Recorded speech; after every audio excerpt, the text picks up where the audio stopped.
Hi everyone, Houstony Tuntano here, the internet's busiest music nerd, and it's time for a review of the new Travis Scott album, Astroworld. This is the third full-length album from rapper, singer, producer, and songwriter Travis Scott. Truth be told, I didn't really think that much of Travis Scott when he first burst onto the scene as a Kanye West protege. The 2013 Owl Pharaoh mixtape showed a very impressionable Scott drowning in his Kid Cudi and Kanye West influences. Barely a properly assembled and mixed project, as a lot of the songs on this thing just sounded like a mess. His 2014 Days Before Rodeo tape sounded like it had a bigger presentation, a bigger budget, but still very much a mess. Overall, it seemed like an experimental but a misguided take on the current state of trap, although Travis did seem to be getting more distinct vocally and aesthetically, with all of these spacey beats, his heavy use of auto-tune, a kind of dark psychedelic style was bubbling up. So with these couple of releases, I did not foresee the incredible contribution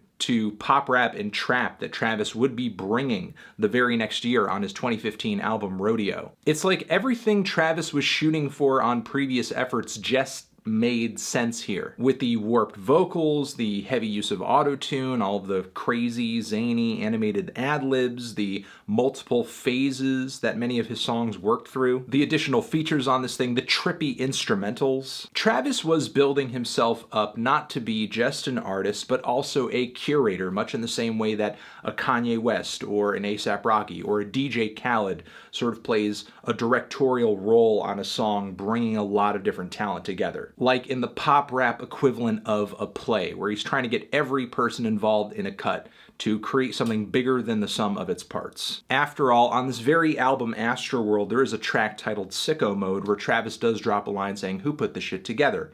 I'm the glue." There were some very epic singles off of Rodeo that still burn for me today, like 90210, 3500, Antidote. These tracks and many of the deep cuts on that album just made for very sound-rich, mind-altering, catchy trap music with super sweet, almost elegant hooks sometimes. For the genre, it was just a really refreshing approach with some very top-notch production, which is why Travis's next album, Birds in the Trap, just left me so confused. It's such a demotion in quality. If Travis Scott's Rodeo was the total package, then Birds in the Trap was merely the hollow vibe left over from it. Little in the way of material or songwriting on this album that you could call infectious. The Travis Thugger collaboration, Pick Up the Phone, is maybe the best track on the entire record. Outside of that, it just kind of felt like Travis was merely delivering the trippy aesthetic of his last album, but without the same level of impressive guest performances, production, the multiple phases, the memorable hooks, the surreal instrumentals. The album felt kind of effortless, and it was really shocking just at how tedious some of the songs on this thing were. It's now been 2 years since the release of that album, although Travis has in the meantime put out that Huncho Jack Huncho collaborative record. There is that, but even though Travis has been keeping busy, it doesn't seem like he's been as eager to jump right into his next album. And I was kind of worried going into this thing, not just because of the nasty taste that Birds left in my mouth, but also because the lead single from this thing, Butterfly Effect, felt very much like another helping of the redundant, formless, flavorless songwriting and structuring that was so prevalent on that album. Thankfully, Astroworld is kind of a return to form for Travis. In comparison with Birds, I find that Astroworld brings better hooks, better production, better features, and he also gets back in the habit of bringing awesome beat switches and musical detours into the fold. The song Stargazing is a pretty great intro to the album, and also shows Travis reclaiming the throne as the king of vibe. Maybe this track is not as grand an entrance as T.I. literally narrating your musical come-up, but in comparison with Rodeo, Astroworld seems to be a lot less autobiographical and more of an exercise in aesthetics and mood. Also on this track, we find some round bass, some snappy trap percussion, some sparkly, watery guitar notes. Of course, all of this is playing against a few layers of Travis Scott vocals, some very animated ad-libs, "It's lit!", some scratchy auto-tuned wailing, and of course Travis's deep lead vocal delivering some lyrics about like a drug-induced insanity with a very melodic flow. Overall, the track is pure euphoria and undergoes some very beautiful instrumental shifts before kind of closing out into complete silence for a beat switch where Travis starts rapping about pretty much his current state, with some pretty wild quotables. I love the line at this leg in the track when he talks about how it's not a mosh pit if there aren't no injuries. It's cool when Travis drops a line here and there that's actually kind of funny or sticky or memorable, but above all else, it sounds great. Following this track is the cut Carousel, which is just as drenched in psychedelic delays, effects, and some pretty odd samples. There's this persistent sound of a crowd in the background faintly going, "Oh, wow."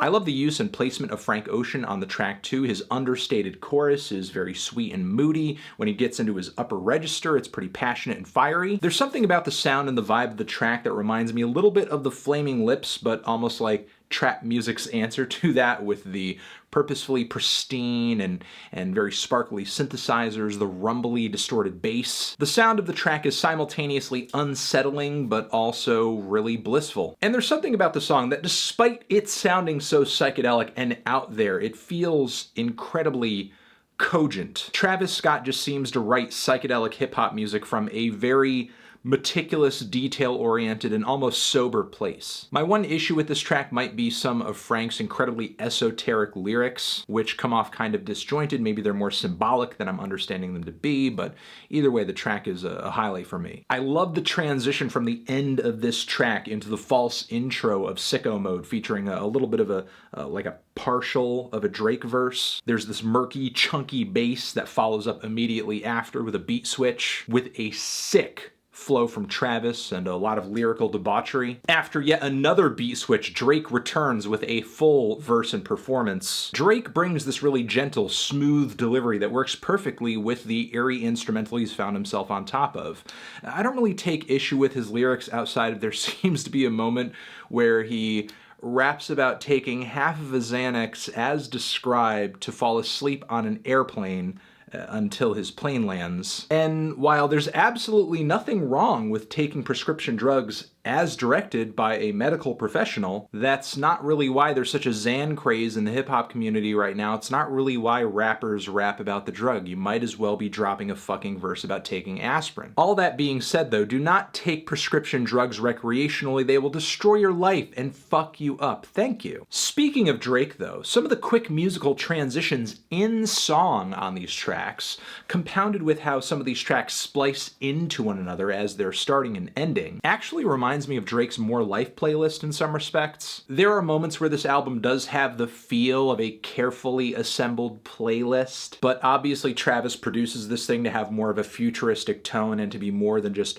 musical wallpaper. The song R.I.P. Screw is a tribute to the late and legendary DJ Screw, whose contributions to rap music through Chopped and Screwed and just the Houston scene in general have been hugely influential for Travis Scott. On this cut, Travis brings some super wavy synthesizers, some warped vocalizations from Sway Lee of Ray Shremmerd fame, some weird lo-fi vocal samples as well. It's a decent track. It's very low-key, it's kind of spacey, it's got a nice vibe to it, but in my opinion, it's not musically or structurally as impressive as the following cut, Stop Trying to Be God, which I think is the closest Travis comes on this album to legitimately pulling off a ballad. And no, that's not just because James Blake pops up in the last leg of the song delivering these gorgeous lead vocals, some enveloping church organs, and an orgasmic harmonica solo that I assume is coming from Stevie Wonder, because I know he has taken part in this album and has credits on this record too. But also, Travis's singing and very somber rapping in the first moments of the song are pretty beautiful in an odd way. The hook on this thing is very understated and sweet, features some very sweet Kid Cudi hums. And lyrically, Travis finds some introspective expressions with a lot of lyrical nods to strippers, rollies, and commandments. The song No Bystanders is another highlight for me, but still kind of a head scratcher. The track opens with this bold, manic proclamation, this soaring lead vocal, Travis Scott, saying that he's on a plane for 10 hours. He's telling the people on the plane, there's no flight plan. If Travis Scott was so nervous on planes, maybe he should have gotten the other half of that Xanax from Drake earlier on the album, and then he would have been calmed down. Yes, thank you. Thank you. Thank you. Thank you. This song hits a really weird juxtaposition where the synths drop out and then all of a sudden you have like these gang vocals just chanting, "Fuck the club up! Fuck the club up," which could be a 3-6 Mafia reference, maybe a Little John reference or something. Then transitioning out of this, we have the verse, which lyrically is coming from another place entirely. It's such a cohesive sounding song. Musically, each section of the track segues into the next beautifully and smoothly, but thematically, it's so disjointed and all over the place. It sounds like the creation of someone whose mind is going a million miles a minute. The song Skeletons is a kind of okay detour in the track list. The instrumental on this cut is handled by none other than Tame Impala, so you can kind of expect a very nice, crispy, bassy, psychedelic pop throwback with a lot of synths on this one. But the rapping, the flow, and the delivery from Travis is a bit underwhelming, as it sounds like he's mostly living in Kanye's shadow on this cut. He is trying so hard on this track to pull from that direction, but his lyricism, while it is vulgar, there's not really anything in the way of interesting wordplay or a sense of humor or personality coming from that, or really his inflection, his tone. There's also some kind of fuzzy, lo-fi, buried, weakened vocal riffing on the track too.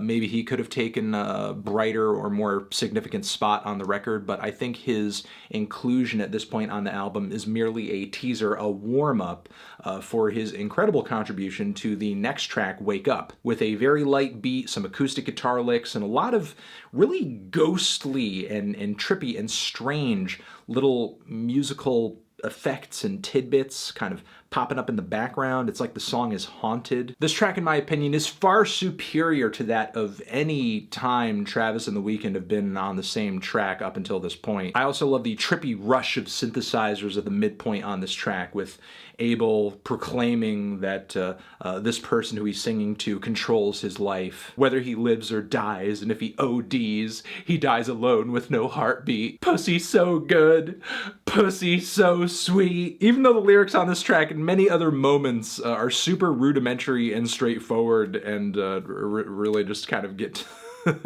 to the point, there is something beautifully blunt about it, I guess. It's high impact, it's high sensuality. I'd say the lust of this song is intoxicating. Then there is the excellent 5% Tint with an awesome Goody Mob reference right at the start. Who's that creeping in my window? With some heavy rumbling bass and these really like lo-fi, distant, very regal piano chords. Boom. Ba-dun-dun-dun. Also some ghoulish laughing samples popping up in the background like they're off some Halloween tape or something. It's fantastically dark and weird, and enhanced very nicely with these gorgeous little swells of strings and synths. And also features an outro that is so heavenly it makes the 90210 single from a few years ago sound plain. The song NC-17 also finds subtle ways to tease elegance out of the trap genre, with the track's beat revolving around these plinky, metallic, wintry melodies. Travis delivering this chorused, very melodic flow with more harmonized background vocals, cavernous ad-libs. There's this beautiful rush of almost classical pianos and instrumentation that sort of flies into the track just before we're introduced to a nice 21 Savage feature. Actually one of his best features in a while, with the standout, "Your bitch gave the kid Cudi, but I'm not signed to Ye. I nutted on her cheek. Her new name is Babyface." But not the only time on the track that I laughed out loud. I also thought it was funny when Travis said, eating the Poonan made his braids wet. I love the following cut, Astro Thunder. Travis goes into kind of a psychedelic folk direction thanks to some extra production and instrumentation from John Mayer and Thundercat. Not something I would have expected him to pull off as well as he did, but yet he does it. There's a kind of important lyrical mantra on this track that I thought I would point out, with Travis talking about how it seems like he feels, or like life feels, a little distant. And it does seem like on this album there is kind of a wall between Travis and reality, because this is one of the many spots on the album that that just feel like an extended, lucid dream. The song Yosemite is a kind of pleasant cut on the album, but not all that significant. Up-and-comer Gunna has a pretty prominent placement on the track. He really takes over a great deal of the song, though I don't really care that much for him vocally. He just kind of sounds like a poor man's Young Thug. Travis's vocal contribution's not nearly as memorable or as stand out by comparison. There's kind of a fizzled finish, a very weak ending to the song, and Nav's feature in the last leg of the track is just mixed so low, it's buried, it sucks. I don't even know why it made it onto the track. If you are not going to put it in a place where people can actually hear it, why would you bother? Now, after this point, unfortunately, I feel like the quality of the album starts to go downhill a little bit. Not anything that I think is absolutely trash, but a lot of cuts that just kind of pale in comparison to the first few sections of the record. The song Who What has a banger beat, but a kind of awkward flow from Travis, which is a little unlike him. Typically, he brings a very catchy, head-bobbing flow, but not here. Unfortunately, Migos popping onto the track do very little to save the situation too. The rich synth arpeggios and the 1, 2, 3, 4, 5 chorus on the cut are pretty much the only standout things about it. After listening to it multiple times and within the context of the album, I still don't care that much for Butterfly Effect. To me, structurally, lyrically, melodically, instrumentally, it just doesn't really seem that significant. Once you've heard the first half of the song, you've pretty much heard everything that you need to hear. And much of the time, unfortunately, without a standout instrumental, when Travis is completely alone on a track, it does tend to expose just how weak lyrically and vocally he can be, as shown on the closing track, which is a very low-key cut with a chill, laid-back beat, not nearly as trippy and soaked in effects as a lot of the other songs here, mostly because Travis seems to set this personal, introspective tone on the cut. Like you're going to get this verse where he's kind of spilling out his guts and really letting you know what he's thinking. But lyrically, Travis lacks the ability to string together anything on this song that is truly significant or meaningful. I mean, he kind of alludes to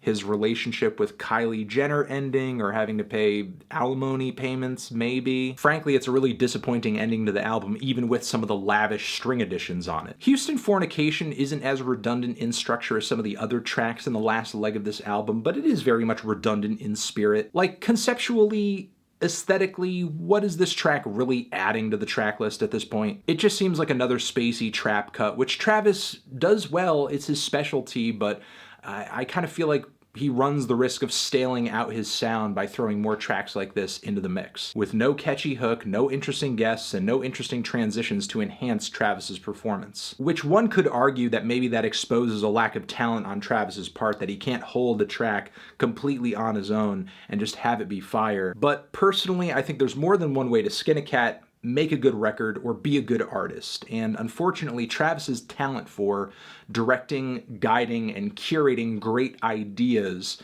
isn't as sharp as it could be throughout this entire album. As, again, I think the quality and the excitement of the record trails off in the last third to a great degree. All that being said, though, I do think this record is far superior to that of Birds, and it does seem like Travis is putting in the effort once again to not only make great tracks, bring great content forward, but also push the trap sound into the future, and continuing to keep open this throughway between hip-hop and psychedelic music in the mainstream. Can't say this thing blew me away, but I still think it's a very good record with a lot of great tracks on it. I'm feeling a decent 2-strong 7 on this thing. Transition, have you given this album a listen? Did you love it? Did you hate it? What would you rate it? You're the best, you're the best. What should I review next? Hit the like if you like. Please subscribe and please don't cry. Over here next to my head is another review that you can check out. Hit that up or the link to subscribe to the channel. Anthony Fantano, Travis Scott, Astroworld forever.